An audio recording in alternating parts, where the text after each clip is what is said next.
नमस्कार, मी नंदिनी चौधरी। तर चला आज आपण मिरचीचे झटपट लोणचं करूया। एकदम टेस्टी आणि मस्त होतात। करून पहा, आवडलं तर शेअर करा, लाईक करा, कमेंट्स करा। हिरव्या मिरच्या 1 किलो घेऊन आले। आता आपण त्यातलं पावशेर घेऊया। बरोबर पावशेर मिरच्या घेतल्या।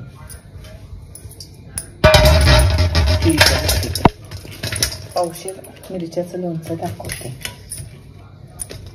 हे देठ न काढता धुवून घ्यायचं। देठ काढायचं नाही।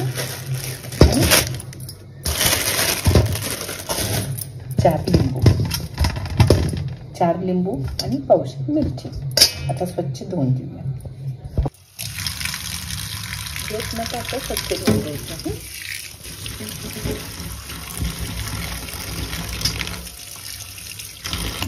आता हे स्वच्छ धुतल्यानंतर एका चाळणीत काढा।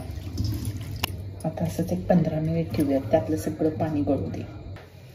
मिरच्या कॉटनच्या कपड्यावर, आता कॉटनचे एक बेडशीट केले बघा मी। कायम त्याच्यावरच सगळं वाळत घालते। छान पसरून वाळत घाला आणि त्याच्यावर झाकून ठेवा। हे रात्री स्वच्छ धुवून ठेवायचं आणि दुसऱ्या दिवशी दुपारी लोणचं घालायचं। त्यातलं आता सगळं पाणी वाळतं। असं वर काहीतरी त्याला असं हे करा, झाकून ठेवा। पाल किडे वगैरे फिरतात की नाही, म्हणून असं झाकून ठेवायचं। तर चला आता आपण उद्या दुपारी भेटूया। देठ न काढता धुवायचं। देठ काढून धुतला तर मिरची लोणचं खराब होतं, त्यामुळे देठ न काढता स्वच्छ धुवून घ्यायचं।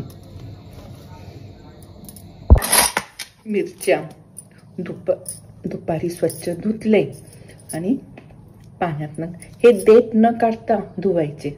आणि असं कट असते की नाही, अशा मिरच्या घ्यायच्या नाहीत। पूर्ण अखंड मिरच्याच घ्यायच्या। कट असलेलं खराब झालेल्या मिरच्या अजिबात घ्यायचं नाही, नाहीतर मिरचीचं लोणचं टिकत नाही। असं अखंड मिरची घ्यायचं। स्वच्छ देठासकट स्वच्छ धुवायचं आणि सुती कपड्यावर रात्रभर वाळायला ठेवायचं। हे पा खडखडीत वाळलंय। असं खडखडीत वाळल्यानंतर आता तुम्हाला मिरचीचे लोणचं कसं मिरच्या हव्यात तसं कट करून घ्या। आता आमच्यात जरा छोट्या छोट्या मिरच्या कट करणार आहे। असं एकदम 4 मिरच्या धरायचं आणि असं तिरकं कट करायचं। लहानच तुकडे करा, म्हणजे मिरची वाया जात नाही। पाहिजे तेवढं आपल्याला लोणचं घेता येतं परत। हे असे तिरके कट करून घ्या। मिरच्या सगळ्या चिरून झाल्या। एका भांड्यात घालून घ्या। मिरचीचा मसाला बघूया।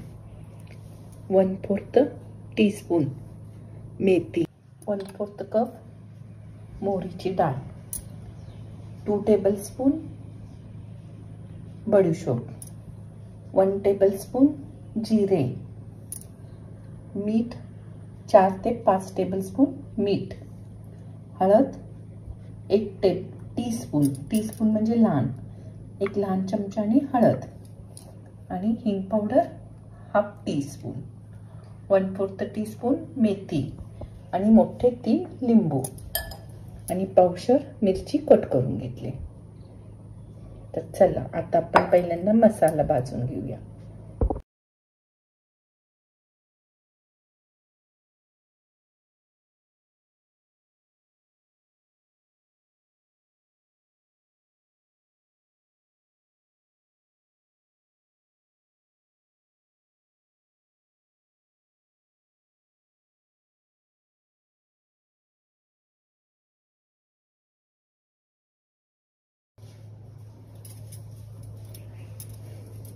मेथी, बडीशोप आणि जिरे भाजून घ्यायचं। मोहरी तेलात घालायचं। झालं, गरम झालं बघा। गॅस बंद करा। गॅस बंद केले।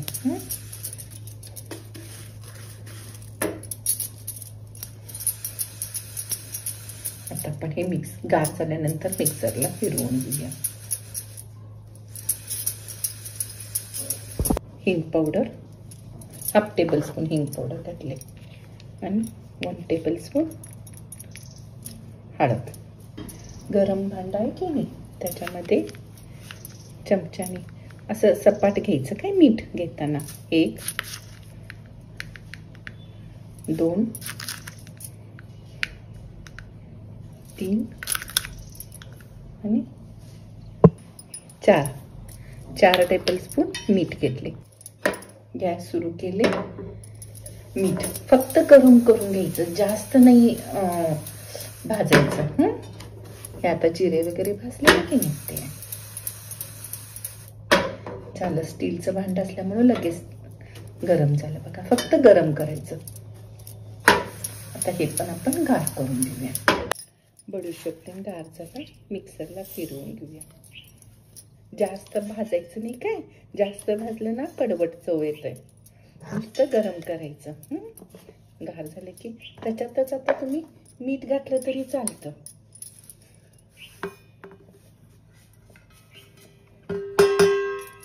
मीठ मिक्स केलं.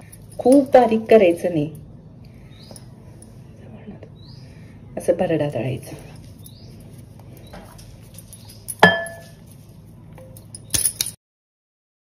लिंबू चिरून घेतले.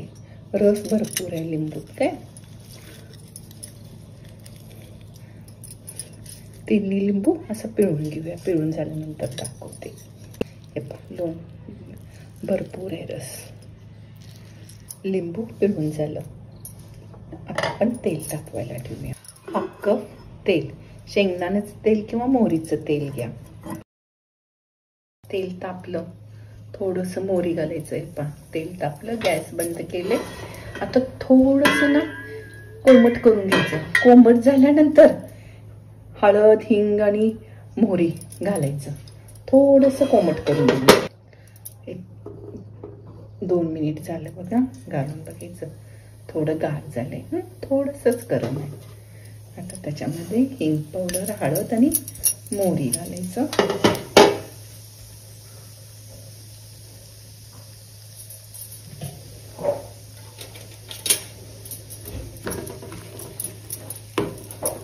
तेल कोमट झाल्यानंतरच घालायचं, गरम असताना घालायचं नाही. परत एकदा सांगते, तेल कोमट झाल्यानंतर घालायचं, कडक असताना घालायचं नाही. आता आपण हे थोडं गार करून घेऊया. गार झाल्यानंतर मिरची मिक्स करूया.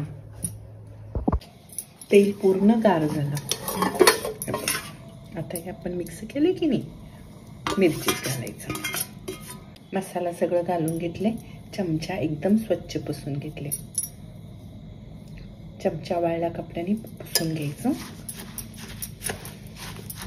छान वासायला लागले बघा मिक्स करताना.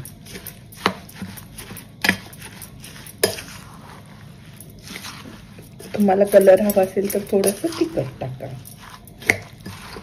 माझी आई साखर पण घालते थोडं त्याच्यात.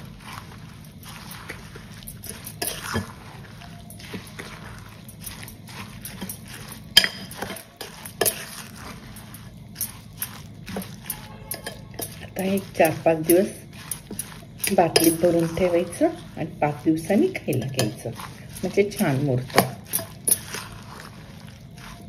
हे माझं घरचं हळद आहे ना, त्यामुळे जास्त कलर नाही आहे त्याला. मी घरी हळद तयार करते कायम. आता काचेच्या बरणीतच लोणचं कायम भरून ठेवायचं. आता मी 4 दिवस आधी बरणी धुवून ठेवले. लोणचं करायचं म्हटल्यावर मी 4 दिवस आधी बरणी करून ठेवते आणि कडकडीत वाळवून ठेवते. आता आपण बरणीत भरून ठेवूया. मोठ्या बरणीत ना सगळं पहिल्यांदा लोणचं भरून ठेवायचं. मुरल्यानंतर एक छोटी बरणी घ्यायचं आणि त्याच्यात रोज लागेल तेवढं एक 5-6 दिवसाचं लोणचं काढायचं आणि हे टोपण झाकून परत ठेवून टाकायचं. ओला चमचा अजिबात वापरायचं नाही. ओलं तुमचं लोणचं बाद झालं म्हटलं की ओला चमचा किंवा ओला हात लावलाय म्हणून समजायचं. मी सांगितलेलं एकदम परफेक्ट प्रमाण आहे बघा. तुम्ही पण करून. तुम्हाला जरा गोड आवडत असेल तर त्याच्यात एक 2 चमचे 2 टेबलस्पून साखर टाका. गुळ घालू नका, गुळाने चिकटपणा येतं, साखरच वापरायचं. तुम्हाला आवडत असेल तर घाला. मी नाही घातली, पण माझी आई घालते. तिखट गोड लोणचं छान लागतं, मिरचीचं पण. झालं. आता मस्त बाटलीचं टोपण झाकायचं, लोणचं ठेवून टाकायचं. 1 टेबलस्पून व्हिनेगर घालायचं. 1च टेबलस्पून व्हिनेगर घाला आणि हलवून ठेवा. अजिबात लोणचं खराब होत नाहीत.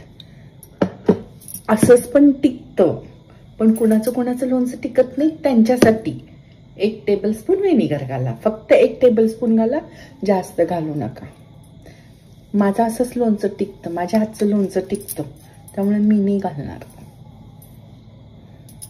वेळेत वेळ काढून व्हिडिओ पाहिल्याबद्दल थँक्यू. Bye bye. नेक्स्ट रेसिपीला भेटूया.